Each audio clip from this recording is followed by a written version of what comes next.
Okay.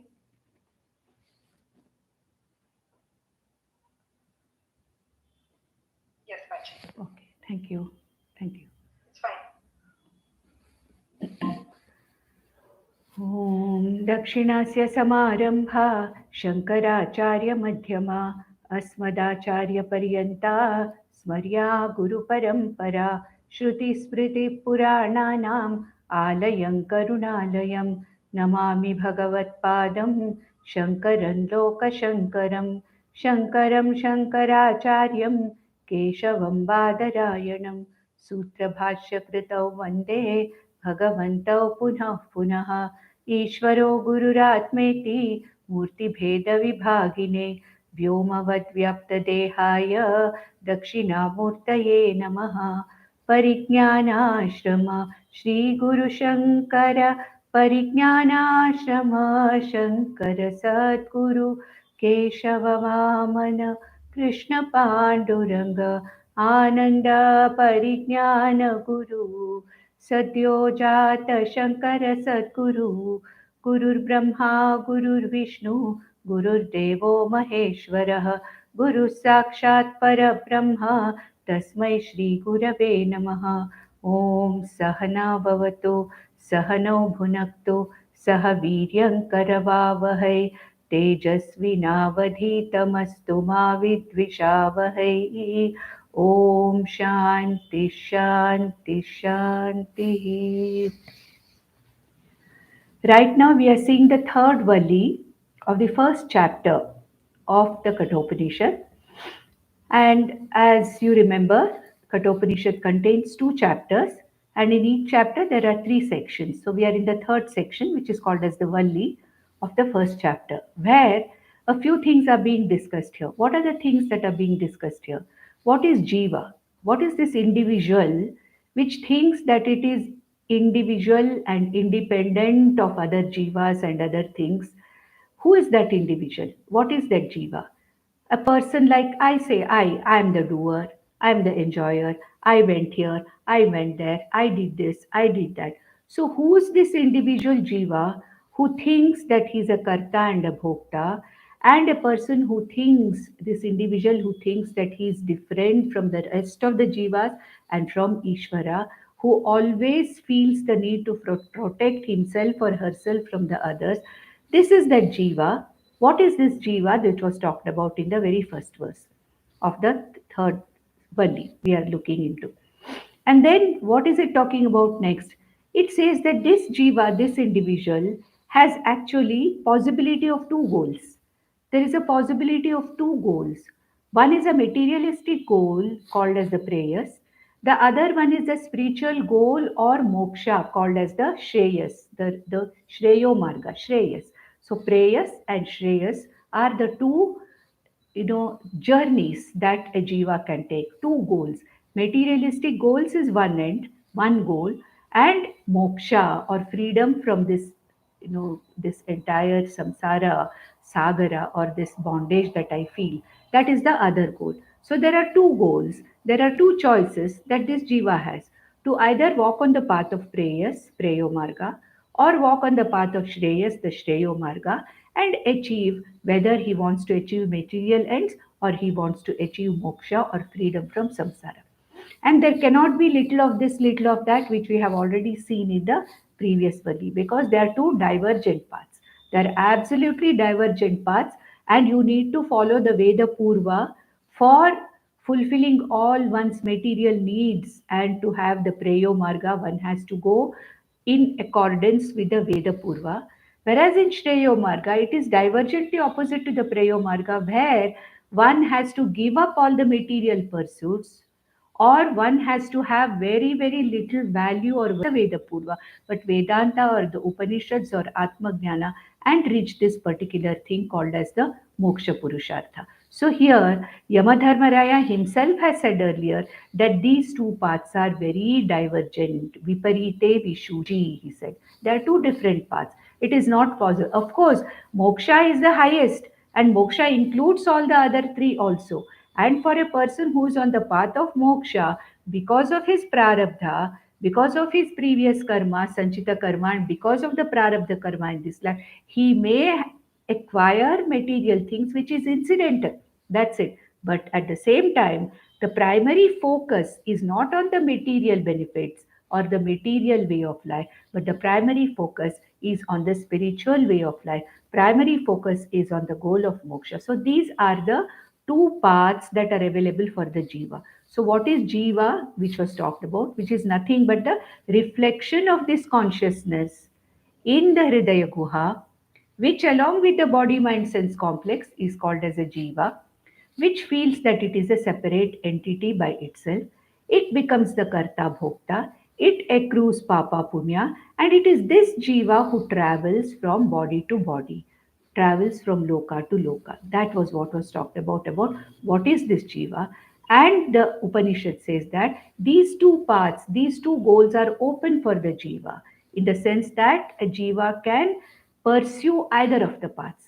Both the paths require preparation. It's not as if any of the path is easy. Even to follow the Preyo Marga, one requires to follow the Veda Purva, which is as difficult as following the Shreyo Marga. And if one has to follow the Shreyo Marga, one has to prepare one's intellect for this particular journey. So, two goals were talked about, and then the two types of journeys that the jiva can take. So, we suppose that this jiva is interested in moksha. That is what the Upanishad is talking about. The Upanishad is not worried about the jiva who's going after material pursuit. It has given already the two paths, material path and that of the moksha path. Already the Upanishad has talked about. Which jiva chooses which path is not actually the concern of Upanishad. But if a particular jiva has already seen the ephemeral nature and the anityatvam and the temporariness of the preyo marga, and sometime or the other this jiva decides that it wants nothing but freedom from samsara, then it takes up to the marga of shreyas or the shreyo marga. And here the Upanishad talks about the journey of shreyo marga taken up by this jiva who is interested in shreyas. Now, if this jiva has to take up this journey to Shreyas, then he has to have a vehicle or an instrument which is fit enough for this journey. And Ishvara has given us the same set of instruments for pursuing the moksha marga also, for pursuing even the preyo marga also. It is the same set of instruments that are given. And therefore, here the Upanishad gives a beautiful analogy or imagery called as the Ratha Kalpana.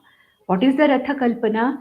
The whole body mind sense complex of this jiva is described as a vehicle, and the uh, one second, yeah. And this, Upanishad describes that this particular jiva has to use the same instrument, the body mind sense complex, has to be used by the jiva for Preyo Marga also. And what should be this kind of an instrument? What should be this vehicle? It compares this body mind sense complex of a interested moksha, interested jiva into a ratha, into a vehicle. It compares it to a vehicle. Like we can take it as any vehicle, like it could be a car, it could be a bus, it could be anything. First thing that when we take up a long journey is whether the vehicle is worthy of the journey. The journey worthiness of the vehicle has to be seen. And that is why he describes this entire ratha as, the body mind sense complex. We saw that Atmanam Rathinam Vidhi, this traveler Jiva, the Jiva who is interested in traveling. Of course, there is no traveling to Moksha Marga. Moksha is something which should be understood that I am already the Mukta Purusha. But then this is a imagery where the Upanishad says if he wants to take up the journey of the Moksha Purushartha, then what is this body? This body is compared to the Ratha. This jiva, the traveling jiva, the jiva who comes and goes, and who has decided that moksha is my goal in this particular life or for the lives to come, whatever type of journey he has to take place, for that he is the Ratha Swami. He is the person who is sitting inside the vehicle. What is the vehicle? Shariram tu rathamevacha. The sharira is this body is ratha. And then he says that the indriyas are the horses. The horses, five horses that are drawing the ratha. These are the five indriyas that are drawing this Ratha Swami to various pursuits. Therefore, the five horses are taken to be the indriyas. The reins that are there to hold these horses, pragraha, these pragraha or the reins that are used to hold the horses or control the horses is the mind, and the person, the driver of the ratha, who's sitting in the driver's seat, holding the pragrahas and guiding these horses, he is nothing but the sarathi, the driver. We can say the pragrahas in the modern parlance. We can take the wheels as the ashvas, the four wheels as the horses, and the steering wheel as the pragraha, and the driver sitting behind this particular wheel as the sarathi, and then this whole car itself as the body of the jiva, and the one who is sitting in the back seat and making the sarathi to do the journey, take him to the point of his destination is the Rathaswami. This particular imagery was given. And what the Upanishad wants to say is that unless this vehicle, unless this body mind sense complex is fit enough, this journey cannot be taken. So, if you remember, in the sixth chapter of Bhagavad Gita, also, in the sixth verse, Bhagavan Krishna says, Bandhur Atma Atmanastasya Yenatmaiva Atmanajitaha Atmanastu Shatrutve Vartet Atmaiva Shatruvat. Okay, so he says that same thing Krishna said. A person, sorry, who is a meditator, a person who has to do the nididhyasana, this person who has to actually go on the path of moksha, and who is the the dhyana karta or the nididhyasaka, should have a body mind sense complex which is composed, which is together, which is put together. All the parts of this particular body mind sense complex, which are necessary for the journey of this Rathaswami, should be fit enough. They should be coordinated enough. They should be harmonious enough.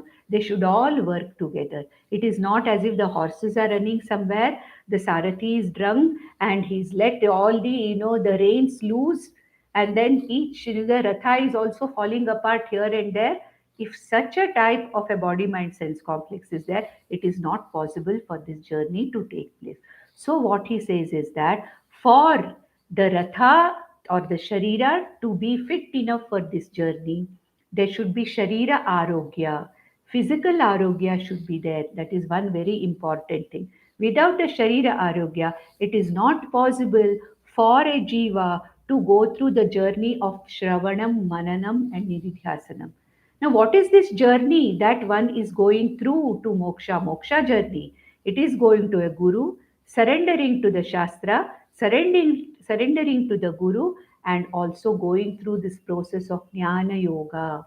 Shravanam, Mananam, and Nididhyasana Rupi Jnana Yoga is the actual journey that this jiva has to take. It is the Jnana Yoga journey that this jiva has to take. And what are the roads on which this Ratha is going? The roads are the fivefold roads of the whole universe with all its objects. Therefore, the horses can go wherever they want, but it is for the Sarathi or the driver to control these horses with the reins to see that the journey of the master, Ratha Swami, sitting in the Ratha is successfully made. Therefore, Krishna says here that arogyam is very important. Number one, the indriyas have to be under control and cooperate with this whole body. These indriyas are nothing but the indriya control, or we won't call it control, management of the indriyas. You cannot control the indriyas by force, but the nigraha or the management of the indriyas, indriya nigraha, is called as dama. Then the range should be properly held by the sarathi, so that is what is called as the shama. And the Sarathi should have enough viveka, enough of discrimination, how to run this chariot, how to control the horses, how much to control the horses. All these things, the Sarathi has to have the viveka. Therefore, all these things, Sharira Arogyam, Dhamma, Shama, and Viveka, are very, very important things. Along with that, maturity of the mind, following the values, maturity of the mind by following Amanitvadi values, then this whole vehicle is worthy of that journey to be taken. And so, after giving that particular Ratha Kalpana, he wanted to say, the Upanishad Guru, who is the Upanishad Guru here?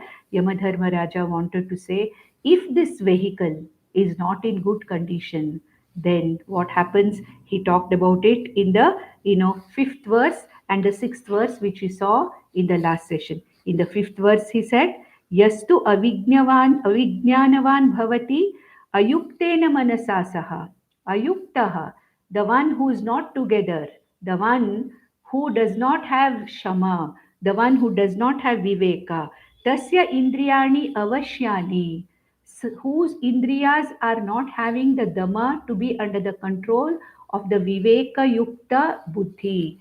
Viveka yukta sarathi, if these indriyas are not in the condition to be, kept under control or managed well by this buddhi, then dushtashva iva saratehe. These indriyas can be really like untrained, ill-trained or untrained horses, which can literally, lead this ratha to really the death of the person also. It can lead to that. That is why so much importance is given to the arogya and to the dhamma or indriya nigraha. In the sixth verse also, which we saw last time, he contrasted.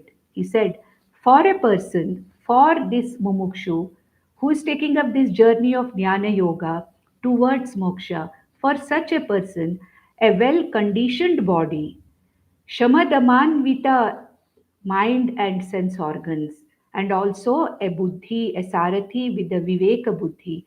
Such a person with this well controlled and a harmonious, all these organs working well together, it is like sitting in a ratha with well trained horses. So he said, Yastu Vijnanavan Bhavati. This person, this jiva, for whom the Sarathi is Vijnanavan, Yuktena Manasasaha, a well managed mind, Yuktaha means a well managed Manonigraha, Shaman Yuktaha, Shaman Vitaha mind, then Tasya Indriyani Vashyani, whose Indriyas are under the control of the Sarathi Vashyani, Sadashva Iva Sarathehe. For this Sarathi, they are Sadashva, Sadashva Iva Sarathehe. Sad Ashva means they are like good horses, well trained horses for the Sarathi. Then again in the next verse, in the seventh, eighth, and ninth verses, again he Yamadharmaraja reiterates on what he has talked about the health of the body, mind, and sense complex. So, in the seventh verse, the same concept is given, but in a little different way. What does he say? Yastu avijnanavan bhavati amanaskaha sada shuchihi न स तत्पदम् आप्नोति संसारगम् अच अधिगच्छति संसारम अधिगच्छति who yastu avijnanavan bhavati amanaskaha, the one, the jiva, the one here means the buddhi who is avijnanavan, there is no viveka, there is no discrimination.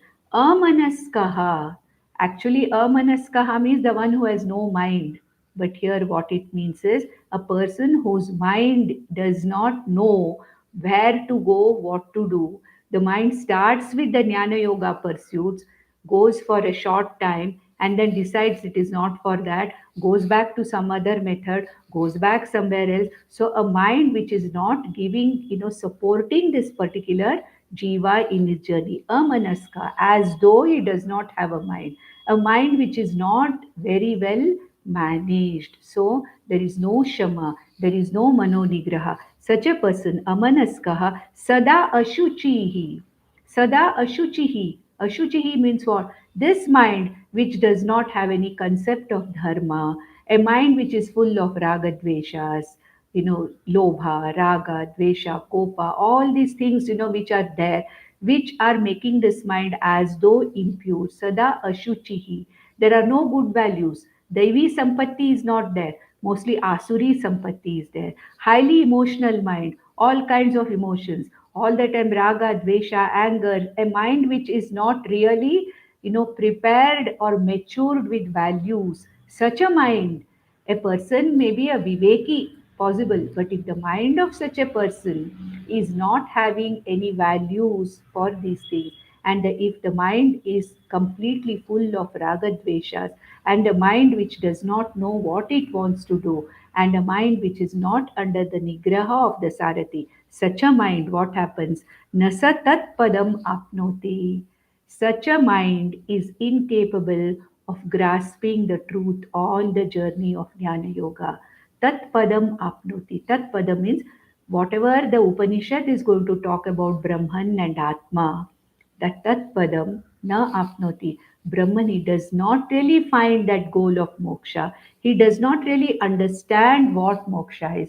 He does not understand what actually this Brahman is. Whatever is taught in the Upanishad, this mind is incapable of understanding it, because the mind is absolutely, it is flittering away here and there. There are no values, there is no dharma. The mind is full of ragadveshas, no management of ragadveshas, no daivi sampatti. Such a mind is incapable of taking this journey. Na satat padam apnoti samsaram cha adhigacchati. Again and again, such a mind draws this Rathaswami again and again into samsara, again and again into coming back into various bodies and coming back into this samsara. So, what is said here is, it's not only the viveka of the Sarathi that is important, the mind also should be all right. It should be a fine tuned instrument. Now, when we are tuning stringed instruments, when there are four or five strings like a tanpura or a sitar, or how we tune that all the four are in harmony. Just imagine that one of the strings is playing something else, another is something else, like in an orchestra. If every instrumentalist is playing whatever he wants, in whichever shruti he wants, however he wants, without trying to be a part of the orchestra, what will happen to the music? Therefore, that kind of a team effort of all the parts involved, the body, the mind, the buddhi, the sense organs, they should all work harmoniously as one team. Then only this whole journey is going to become easy, and it is going to be in purposeful journey. Otherwise, an instrument where, or the body mind sense complex, where amanaskah sada ashuchihi, ashuchihi, the one where there is no shuchi, there is no clean mind here, full of adharma and other things, such a mind is incapable of taking this journey. A distracted mind, a constantly distracted mind is incapable of taking this journey of Jnana Yoga. On the contrary, again in the eighth verse, Yamadharmaraja says, what does he say? Yastu vijnanavan bhavati samanaskah sada shuchihi satu tatpadam apnoti yasmad bhuyo na jayate. It is exactly opposite to the previous verse. It is quite, these verses are quite easy actually. If you see the, compare and contrast, if you see the fifth verse and sixth verse are compared contrast to each other. When something is not proper, what happens? When something is proper, what happens? So here, when the mind is not really a part of this, this whole team, the mind is out of this team, what happens to the journey? And what happens if the mind is also fine tuned along with the other organs? What happens? That's what he says here in the eighth verse. Yastu vijnanavan bhavati. The one, the jiva, the sarathi who is a vijnanavan, viveki. Samanaskaha sada shuchihi. Samanaskaha. That means what? The Sarathi does not have to put too much of adjustment of this pragraha. He can, hold the pragrahas tight enough for the horses to know where to go. At the same time, loose enough so that he knows that the horses are not going to go here and there. So therefore, the mind is in such a way fine tuned that this mind is without any ragadveshas. Sada shuchihi, what Krishna says in Bhagavad Gita, Raga Dvesha Viyuktestu, and the one who has actually won over, okay, that is, Jitendriyaha, he says, Jitendriyaha, the one who has won over, the one who has his mind and sense organs in his Nigraha, under his management. He is not a slave of the sense organs or the mind, whereas the mind and the sense organs listen to him. Such a person, yastu vijnanavan bhavati, samanaskaha, a person with the mind which is very, very absolutely fit enough to lead this journey. Sada Shuchihi. This mind, which is full of values, where raga, dveshas, and other impurities have been, dealt with, and the mind is clean enough, fit enough to take this journey. Sa tu, such a jiva, such a Rathaswami, such a jiva, Satu, Tat Padam Apnoti. He understands the purpose of Vedanta. He understands what the Jnana Yoga is trying to tell him. How Jnana Yoga, Shravanam, Mananam, and Nididhyasanam is taking, how the journey of Jnana Yoga is going on. He is able to understand and ultimately get the meaning of what the Upanishads are saying. Satu tat padam apnoti tasmad bhuyo na jayate. A person who is able to take up the journey fully and completely without stopping in the middle, without getting any disturbance in the middle, once he reaches his goal and finds out Aham Brahmasmi, I am the very Siddha Swarupa, Moksha Swarupa Atma. It is the one who understands very clearly. There's no question of this Jiva coming back again and again into this samsara. That means what? This person has completed his journey of coming back and he is no longer coming back into the samsara. The journey is completed. I have realized that I am the Mukta Purusha. This Jnana Yoga journey has led me to myself, nowhere else. Moksha is not something far away there to be achieved. Moksha is here. I am free. I am already a Mukta Purusha. I was never bound. This bondage was only something which was, because of my avidya, because of my ajnanam. Iti, this knowledge is got at the end where I see myself as the Moksha Swarupa Atma.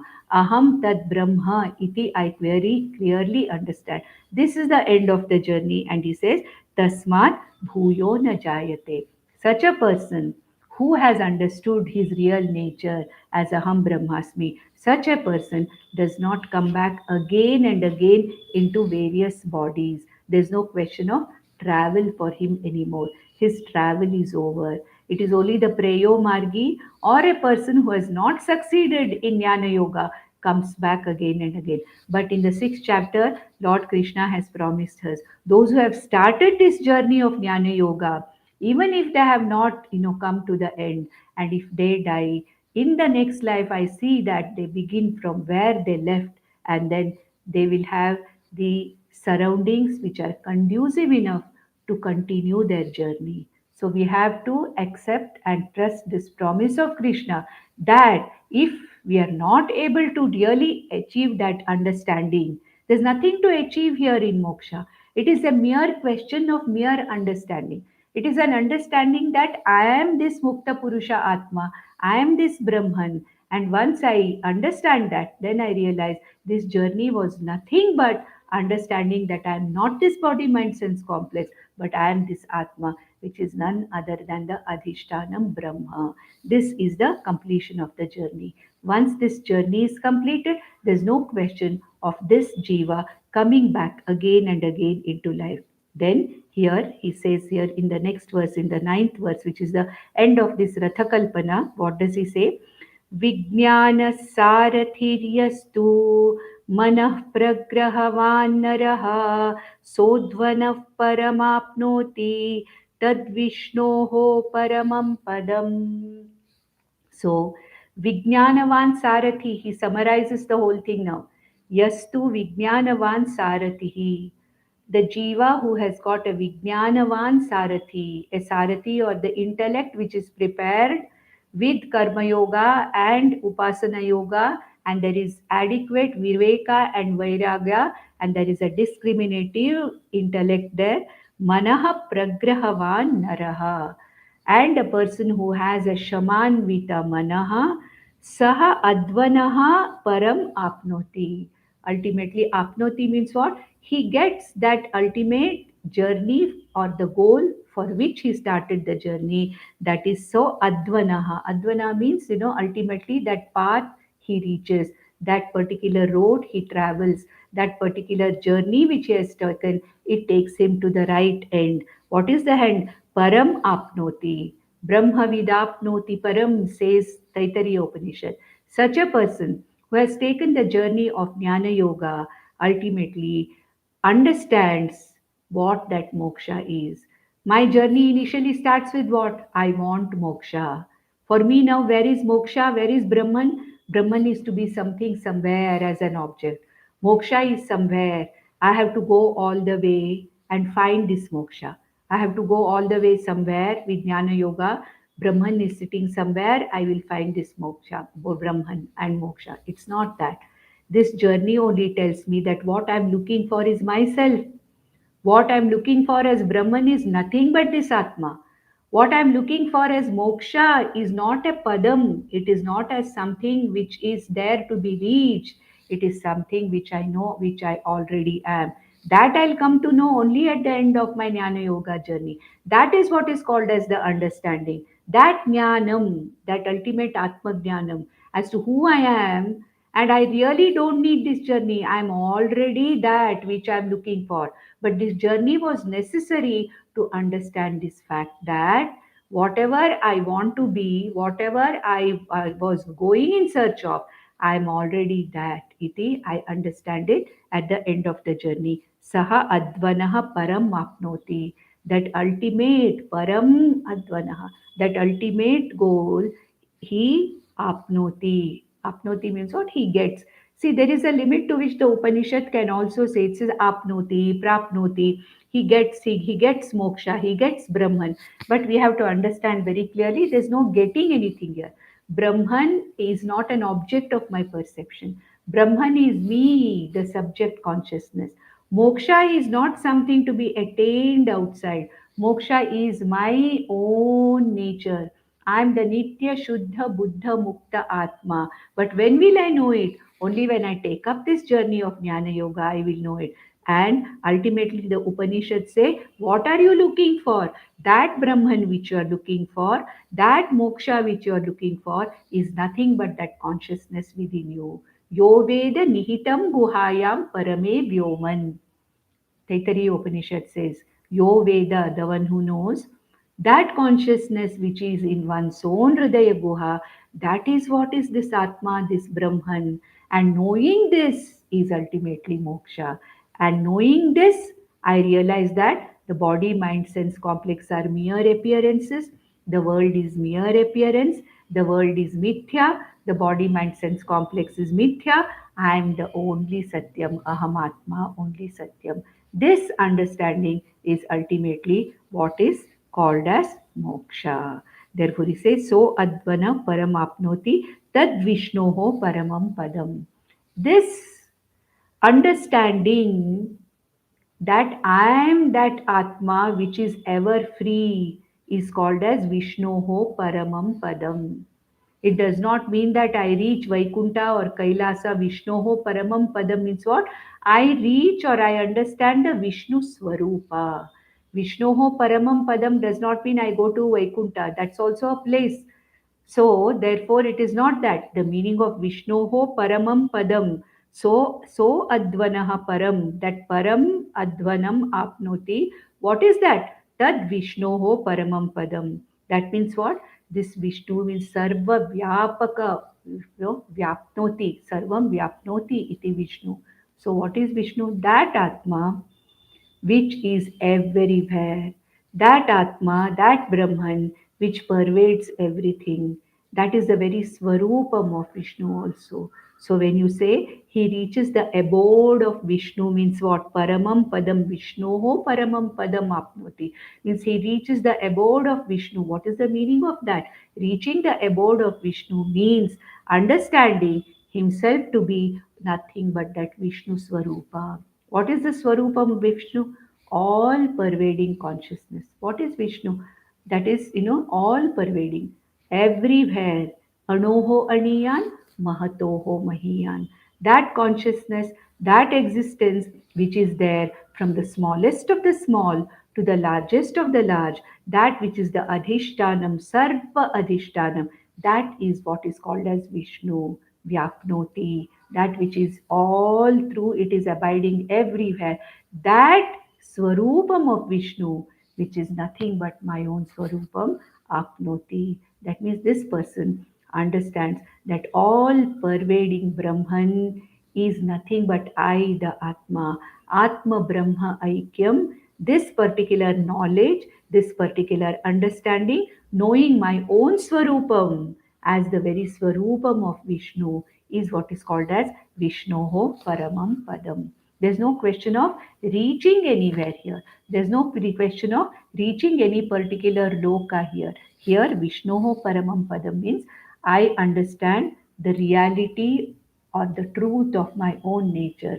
My Swarupam I understand. And what is my Swarupam? I'm not different from that Brahman. Brahma Swarupam is my Swarupam. Vishnu Swarupam is my Swarupam. Shiva Swarupam is my Swarupam. Ultimately, it is one and the same consciousness which is there in everything, which is the very Adhishtanam, which is the very Swarupam of everything. This understanding is what is called as Vishnoho Paramam Padam. Now we have finished the instrument or the vehicle which was necessary for the very journey. Now in the next verse, Bhagwan Yamadharmaraja wants to talk about what is this journey, how this journey is, what is this Jnana Yoga, what is the meaning of this Jnana Yoga or this journey that I am taking. That is what he wants to talk about here. And what does he say here? In the 10th verse, Indriyebhyah parahyarthaha arthebhyascha param manaha manasastu para buddhihi buddheratma mahan paraha. So he says, what is this journey that we are taking? Okay, we talked about the goal, moksha being the goal, and taking the Shreyo Marga, Shreyas as my journey. Shreyas means Jnana Yoga as my journey, and this vehicle, its fitness and everything we talked. So, what is this actual journey now? What is the meaning of traveling on this Advanam? Vishnoho Paramam Padam and Advanam, which is Sodvanam, which we saw in the previous verse. What is this path? What is this understanding? What is this Jnana Yoga? How do I understand that I am that Vishnoho Paramam Padam, Vishnu Swarupa Atma, Aham Asmiti? How do I understand? That is what is being told here in the 10th verse. And the 10th verse and the 11th verse talk about this actual understanding of Jnana Yoga, what actually Jnana Yoga teaches, what actually the Upanishads teach. And this particular in 10th and 11th verses, Kathopanishad follows Taittiriya Upanishad. And how is this journey explained? It is explained in the form of Panchakosha Viveka. So, how do I understand that I am the Atma, I am that Vishnoho Paramam Padam? By understanding that I go through this knowledge, this process, this teaching of the Upanishad, which is called as Panchakosha Viveka. We saw that in Vivek Chudamani. We saw what are the five koshas, what is Annamaya Kosha, what is Pranamaya Kosha, what is Manomaya, what is Vijnanamaya, what is Anandamaya, then what is Atma. We saw that in detail. We saw that how we have to go from the grossest to the subtlest. Annamaya is the grossest. This is the physical body. This physical body is the grossest part of my body, mind, sense complex. And Atma is the subtlest. I, my Swarupam, I, the Atma, is the subtlest actually. Therefore, if I have to travel that journey, where I have to travel inwards, this journey which I am taking up with this body mind sense complex is not an outward journey, it is an inward journey. What is the meaning of inward journey? From the Annamaya I have to go to the Pranamaya. I have to withdraw myself into the next subtler layer called Pranamaya Kosha. Then I have to withdraw myself into the Manomaya Kosha. Then withdraw myself into Vijnanamaya Kosha. Then withdraw myself into Anandamaya Kosha. And then I have to literally jump and withdraw myself onto that ultimate consciousness, Atma. And every time I withdraw my mind, my intellect from the gross to the next subtler level, I see the grosser level as mithya. So initially, I take this body as reality. Then Panchakosha Viveka says, you are not the body. Go inwards, withdraw yourself, your intellect to the next subtler layer called as Pranamaya. So right now you are in Pranamaya, Annamaya becomes Mithya. From Pranamaya, I withdraw my intellect into Manomaya, Pranamaya also becomes Mithya. I withdraw my intellect from Pranamaya to Manomaya, Pranamaya also becomes Mithya. From Manomaya, I withdraw my intellect to Vijnanamaya, then the mind, the Manomaya Kosha also becomes Mithya. Then I withdraw myself, my intellect from even the Vijnanamaya Kosha to the last Anandamaya Kosha or the Karana Sharira, and then abide myself in the Atma. So what is that? Panchakosha Vilakshana Sharira Traya Vyatirikta, whatever Atma is there, I am that. I am that consciousness which is Sharira Traya Vilakshana, Panchakosha Vilakshana, Sakshi Chaitanya Atma. It also says Avasthatraya Sakshi. If you remember Tattva Bodha. शरीरत्रय व्यतिरिक्त पंचकोश विलक्षण अवस्थात्रय साक्षी आत्मा. That is what the Tattva Bodha says. This is what exactly the Viveka Chudamani also said. Therefore, what is this journey of Jnana Yoga? This journey of Jnana Yoga is an inner journey. It is an internal journey where I start from the body and start going inwards, withdrawing myself inwards into the subtler and subtler and subtler layers in 5 steps, and then I abide myself into that ultimate subtlest Atma from which there is no further travel. This is the journey that the Jiva has to take place. This journey can be taken place only with the help of the Guru and Shastra. This journey is what is called as Jnana Yoga. How do I come to myself as the Atma? First thing is, I should know I am not the body, mind, sense complex. We very in Bhagavad Gita also, Krishna said, Vivek Chudamani also, we learned that I am not the body, mind, sense complex. I am not the Panchakoshas. I am not the three avasthas, but I am the avasthatraya sakshi. I am the Panchakosha sakshi. I am the Shariratraya sakshi Chaitanya Atma. But that journey which I take up to start from the grossest level of my being, called as this gross physical body, Annamaya Sharira, and then take steps backwards, withdraw myself into subtler and subtler, subtler, subtler, and subtlest layer, and abide myself in that Atma from which there is no further journey. This is what is called as the Vishnoho Paramam Padam. This is the journey that this body mind sense complex has to take. Just imagine an outer journey probably is easier, but an inner journey. For a Preyo Margi, it is the outer journey. But for a Shreyo Margi, for a Mumukshu, it is the inner journey. So, what kind of a journey is this? It is a journey going within oneself, going from the grossest layer of one's personality to the subtlest Atma. This process of withdrawing from gross to the subtlest is done through Jnana Yoga in the form of Panchakosha Viveka, in the form of Drisha Viveka, in the form of Karana Karya Prakriya, in the form of Avasthatraya Viveka, as it is told in various Upanishads. But here, what does he say? He takes the Taittiriya Upanishad method, Panchakosha Viveka, he takes, and he comes to that point of Atma. So, what does he say here? How does he explain? In 2 verses, he explains Yamadharmaraja. That means Nachiketa should be such a prepared adhikari for this that he understands the Panchakosha Viveka. In 2 verses, he says. It is not explained the way it is explained in Taittiriya Upanishad. In a very, very cryptic form, it is explained here. He says here, Indriyebhyaha parahi arthaha. So he leaves the body here. The body is the grossest. But you understand at the next level of the gross body is the Indriyas. Okay? The Indriyas are the ones who are the grossest, right? Tavi has taken as the gross one. Subtler than the Indriyas are the Indriya Arthas. Very confusing this is.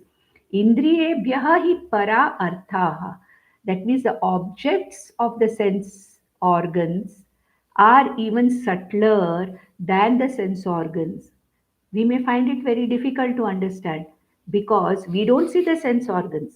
We know, we are aware that there are sense organs, but very grossly we see the sense objects. Then why is Yamadharmaraja saying that the organs of the senses are grosser and the objects of the senses are subtler? Why is he saying? Because mere sense organs cannot do anything. It is the sense objects which attract the sense organs. In the presence of the sense objects, the sense organs get distracted and go towards the sense objects. Therefore, the sense objects have a capacity to draw the sense organs to themselves. Therefore, he says, Indriyas, body mind, the body mind sense complex. He starts with the Indriyas because we all know anyway that the Sthula Sharira is something which is the grossest, everybody knows. So he starts from the Sukshma Sharira only and says, Indriyebhyaha parahi artaha. Indriyas are the first level at which we start. But we understand that the objects of the sense organs are probably subtler because Indriyas alone cannot do anything. It is the sense object which literally distract and draw the sense organs. Then he says, Arthebhyascha param manaha. Even if the sense objects distract or attract the sense organs, the mind is more superior to them because the mind can decide not to go after these objects. Therefore, arthebhyascha param manaha, the mind is subtler than the sense organs and the sense objects. We know that all the sense organs report to the mind.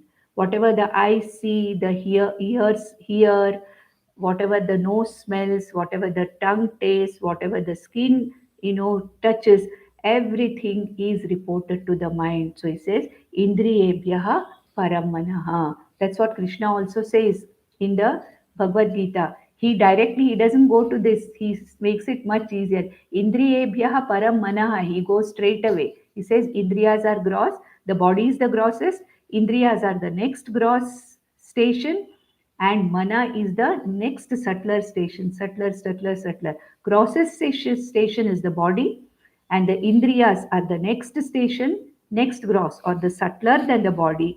Then he says Arthebhyascha param manaha. Even subtler than the sense organs and sense objects is this mind, because the mind can decide, the mind can have a say in going with the sense organs or not, the mind can have a say. Then manastastu para buddhi, the buddhi, or like the Sarathi we saw, that's why this example was given. The Indriyas were horses to be controlled. Pragraha is taken as the reins, which is the representing the mind. And then Sarathi, who is using the Pragraha to control the horses, is taken as the Buddhi. So Buddhi is subtler than the mind. So what he says here, the gross body, this body mind sense complex in which the gross body, the Sthula Sharira is the grossest. The next subtler layer is what? The Indriyas are the subtler layer. Subtler to the Indriyas are the mind, is the mind. Subtler to the mind, manasastu para buddhihi, buddhehe atma mahan paraha. And here what he says, he does not go from Vijnanamaya or Buddhi, he goes to Samashti Buddhi. Vyashti Buddhi to Samashti Buddhi. Why? Because Vyashti Buddhi is nothing but a representation of the Samashti Buddhi. He does not go directly to the Atma here. Straight away, Yamadharmaraja says, Indriyas are next subtler layer to the physical body. The mind is subtler than the Indriyas. The Buddhi is subtler than the mind. So we are jumping backwards from the body to the Indriyas to the Mana and to the Buddhi. So from Buddhi, I should have jumped to the Karana Sharira. No. What does Yamadharmaraja do here? He takes the Samashti Buddhi to be actually subtler than the Vyashti Buddhi. So he says that Mahan Atma, Buddhehe Atma Mahan Paraha. Mahan Atma here means Buddhehe Paraha, that is even subtler than the individual Buddhi. It is the Samashti Buddhi.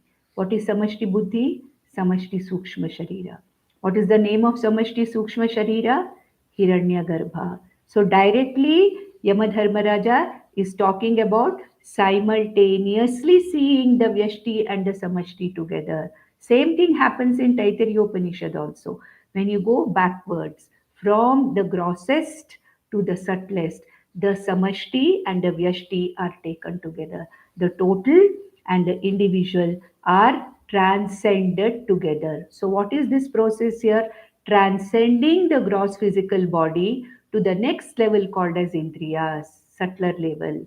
From the Indriyas, transcending one's mind, one's understanding that I am not the Indriyas, but I am the Manaha, subtler. Then I am not the Manaha, I am the Buddhi. Then I am not this individual Buddhi, I am nothing but this manifestation of Samashti Buddhi. That is also called as Mahat. In the next verse, he says in the 11th verse, Mahataha param avyaktam avyaktat purushaha paraha purushanna param kinchet sakashta saparagatihi. So these two verses talk about that inner journey. What is this inner journey? I see myself as this gross physical body. I'm explaining again because this is very subtle. I'm not this physical body. I'm something subtler to the physical body.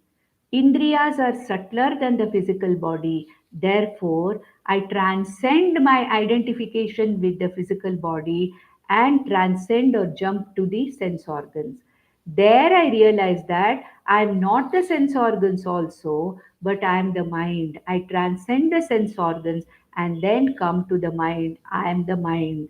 Then I realized that mind also, I am not the mind also. Then I transcend the mind and come to the buddhi. Buddhi means the intellect, that sarati which was talked about. My intellect. Intellect is the subtlest of the sukshma sharira in me. That is the subtlest one. Indriyas and mind are grosser compared to the intellect. So, I am not the body, I am not the sense complex, I am not the mind, now I am not even the buddhi. Then who am I? I am the samashti mahat. What is this samashti mahat? I am nothing but this samashti sukshma sharira. The samashti sukshma sharira, samashti buddhi is given the name as mahat or hiranyagarbha. So who am I? I am not the body, I am not the sense organs, I am not the mind, I am not the buddhi, I am that samashti sukshma sharira, samashti buddhi called as mahat. Then mahataha param avyaktam. Even subtler than the samashti buddhi is what? Prakriti or Maya or Avyaktam. Then Avyaktat Purushaha Paraha. Even more sensitive or more subtle or higher, more pervading than even Maya or Prakriti is Purushaha. Yat Avyaktat Paraha Purushaha. Purusha means what now? This consciousness is called Purusha. So, what have I done this internal journey? What is this internal journey? I have started taking myself to be the body mind sense complex. So, in my journey with this vehicle of Ratha, I don't go outside. This journey is an opposite journey inward. I start from the grossest physical body. This physical body, I am not this physical body. Then I jump, I transcend, go inwards. I take my ratha inwards to the sense organs. I'm not the sense organs also because there are so many other layers which are subtler behind the sense organs. Mind is subtler. Paraha, Indriyat Paraha. From Indriya, Paraha means subtler than the Indriyas is the mind. So I am the mind. Subtler than the mind is Buddhi. So I am the Buddhi. Subtler than the individual Buddhi is the Samashti Buddhi. Therefore, who am I? I am not this individual Buddhi or the individual mind. I am nothing but a manifestation of the Samashti Buddhi. The Samashti Buddhi itself is manifesting in me this body mind sense complex as individual Buddhi. But this intellect, this Buddhi, actually I am what? I am nothing but the Samashti Buddhi. And subtler than the Samashti Buddhi is what? Avyaktam or Atma, Avyaktam or Maya or Prakriti. It is called as Avyaktam. From where? What comes? The entire universe comes. That Avyaktam Maya Saita Brahman is also called as Ishvara. Ishvara is the subtlest of the material world. So that's why we divide into, I have already told you that Vishwa and Virat is the pair, Vyashti Samashti pair. Vishwa is the gross body, is called as Vishwa, and the Samashti gross universe is called as Virat. The Vyashti Sukshma Sharira is called as Taijasa. The Samashti Sukshma Sharira is called as Hiranya Garbha. And the Vyashti Karana Sharira is called as Prajna. The Samashti Karana Sharira, which is called Avyaktam here, is nothing but Ishvara. Therefore, where have we started?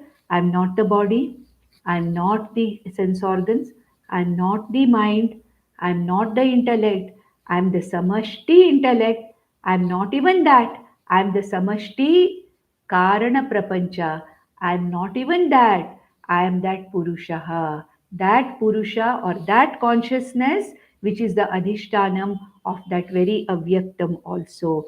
Avyaktat Purushaha Paraha. Purushan na param kinchita. There is nothing beyond this. We can't pass the buck anymore. So the body, indriyas, then mind, then buddhi, and then samashti buddhi, samashti avyaktam or maya or prakriti, and then Brahman or Atma. So in Taittiriya Upanishad, what happens? Some Vyashti level itself, it goes up till the Atma. Here, what does Yamadharmaraja do? Once my journey has come to the Vyashti Buddhi, he makes it that this journey should include the samashti also. So I understand that I, the buddhi, is nothing but the samashti buddhi, and there is something subtler than the samashti buddhi, which is samashti means total. There is certain thing which is subtler than the total buddhi. And this subtlest thing, subtlest matter principle, which is called as avyaktam or which is called as Vishwara, even subtler than that, the subtlest beyond which nothing is there is nothing but me, this Purusha. Purushat na kinchit param sa kashta sa paragatihi. That is the ultimate limit. I am that Purusha. Sa kashta. That means that is the end of the journey. Sa paragatihi. That is the ultimate paragatihi. Gati means that is I have reached. There is nothing more to go. Atma, Brahman, I am that Purusha. That's another name given for Atma. Atma, Brahman, Purusha. Purusha is another. Purusha is not this particular body. Purusha means here Brahman. So ultimately, where is my journey? Where has my journey begun? My journey began with this body and then went inwards to the sense organs, to the mind, to the buddhi, and then to the samashti buddhi, then to samashti avyaktam, and then it is now established and abiding in Atma Swarupa, which is nothing but me, myself. Sa kashta, sa paragatihi. So, sa kashta, sukshmatvat, because of sukshmatvat, that is the subtlest. Purusha or consciousness is the subtlest. It is not the matter. Avyaktam is the subtlest matter. Matter ends there. Then who am I? I am the subtlest of the subtle. Sukshmat sukshmataram nityam. So I am the subtlest consciousness, the Atma, nothing other than Atma. And where is this Atma situated? Everywhere. This is what is called as the Vishnoho Paramam Padam in the previous verse. So in two verses, Yamadharma Raja has described the inner journey. And we'll stop with this here and take up what this Atma is with reference to the individual in the next verse. ॐ नन्दन्तु साधका सर्वे विनश्यन्तु विदूषकाः अवस्थाशाम्भवी मेस्तु प्रसन्नोऽस्तु गुरुः सदा। सर्वे भवन्तु सुखिनः, सर्वे सन्तु निरामयाः, सर्वे भद्राणि पश्यन्तु, मा कश्चित् दुःखमाप्नुयात्। ॐ शान्ति शान्ति शान्तिः। ॐ नमो भगवते वैवस्वताय मृत्यवे ब्रह्मविद्याचार्याय नचिकेतसे च।